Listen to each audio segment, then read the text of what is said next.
My name is Mark from Panasonic. This is Marge.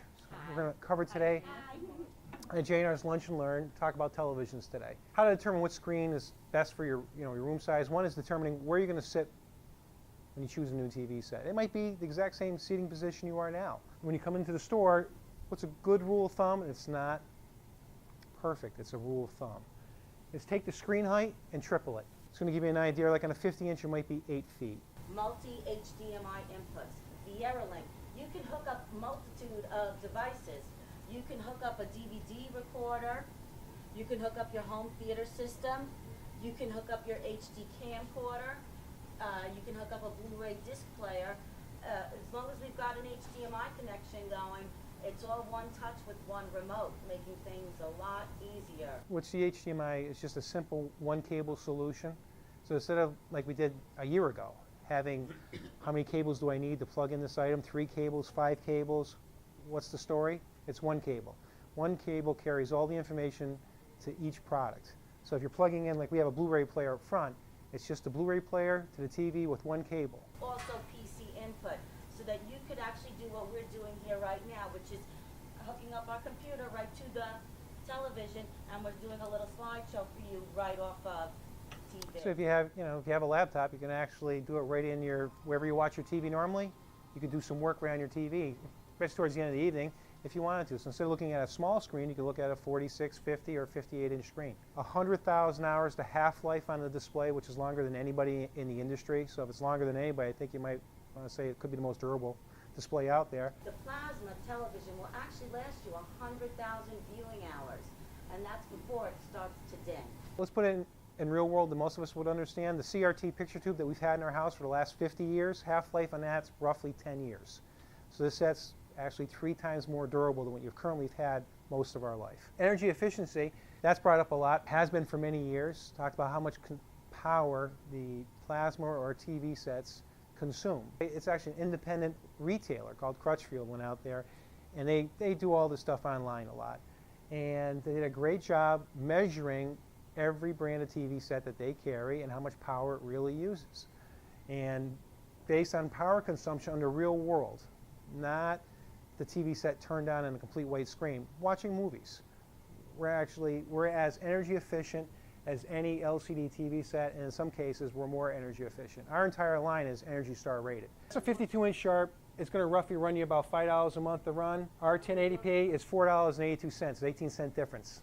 Roughly 285 watts, we're 264 being used to watch a television show. A typical LCD panel, from regardless of the brand, your basic panels are going to have, when you sit in the center, about a 55-degree viewing angle, which means once you get outside that viewing angle, your brightness of the picture changes and your color changes. When you go to one of our panels, our LCD panel, you're going to get to 120 degrees, meaning that you can sit farther apart on the couch if you want to, sit in different parts of the room and still have the same picture quality. Now plasma is roughly 170 degrees, which means you basically can stand right along the side of the TV set and the picture does not change. Plasma does have the widest viewing angle, not only provides brightness, but it's also color. Because even on some of our LCD panels, as you get off to the side, extreme side, the color will change. It still looks bright, but the color changes. Plasma does not.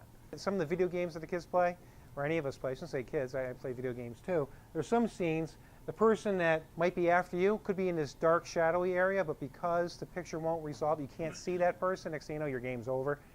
When you put it in the game mode, it provides better detail, especially in the dark scenes. So not only does it engage the image retention in what's called a force mode, but it also adjusts the picture quality in such a way it maximizes your gaming performance. What's better technology, plasma or LCD?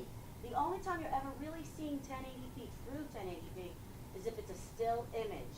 As soon as that image starts moving, okay, you see a little bit of breakup in the image, a little bit of ghosting maybe, okay, and that's even if you're watching high definition programming. I've got a picture of the lion moving. It's a little bit blurry in his fur as he's jumping in his mane. However, this one over here, the other picture, shows a much more detail of his mane in going through motion. And that's illustrating to you the difference between LCD and plasma. We have what's called a dynamic contrast ratio and a native contrast ratio. Our native contrast ratio, this year's model, at least the one you're looking at right now, is 30,000 to 1, which is very strong. And then we have what's called a dynamic contrast ratio of 1,000,000 to 1. Benefit for you is there's a lot of shades of gray in between, a lot of different color variations, so it's going to produce a much more true-to-life picture. And then we talked about, we have our new AR filter on our TV sets to help combat some of the light glare questions that or concerns that we've been hearing from the customers out in the field. They turn on their lights in the room, they get a lot of glare on the picture itself. So we've come out with a new coating to cut down tremendously on the glare, as you can see from right here in this bright room right now. In a very bright, direct sunlight, doesn't make a difference really what the TV display is, the picture's not going to look its best. We have our PX80 series, which is our entry-level 720p product. It's available in a 42 and a 50-inch, and a lot of the things that we've discussed already, it's covered in this TV set. Whether it's the AR filter, the X.V color, the 480 Hz subfield drive, it's a great television set. Now, when you go to the PZ80 series, it's our entry level or our first step in what's called 1080p. It's available in 42, 46, and 50. So we do have a different size this year. We came out with a 46-inch plasma this year. Then you have the PZ85 series, which is sitting right here. Becomes a better contrast ratio. It's 30,001 versus 20,001, and we add the PC inputs. Go to the next series, which has some picture performance enhancements, which is the PZ800 series. It's a THX certified display. And then we do have LCD panels too, which are exquisite. Both are great TV technologies. Again, the rule of thumb I would still keep in the back of my mind would be if you're going to go below 40-inch, you really don't have a choice. It's pretty much LCD right across the board. Once you get above 40-inch and you get into a bigger screen where you're looking to get a better picture, plasma is definitely a better play. I think Panasonic's done a phenomenal job of addressing every concern that's been out there regarding televisions.